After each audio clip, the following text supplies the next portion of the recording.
నాకు ఇద్దరు బిడ్డలు సార్. నేను అదే చేయలేదు సార్. మీరు చేస్తా అంటారు కదా, మీరు రిజిస్ట్రేషన్ చేస్తా అంటారు కదా, రిజిస్ట్రేషన్ చేస్తా అంటారు కదా, మా అత్తమ్మకు చేస్తా అన్నారు కదా, రిజల్ట్ ఉన్నాయట కదా, పొన్నాలు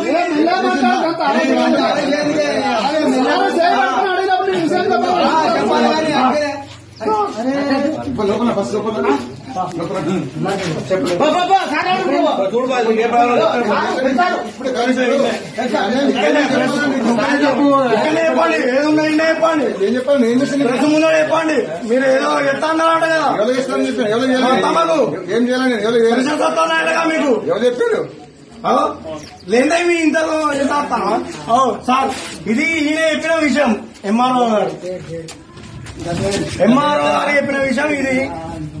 ఆల్రెడీ ప్రెషర్ వస్తానే పొన్నాల సీన్ ఎవరో తెలియదు, నాకు తెలియదు.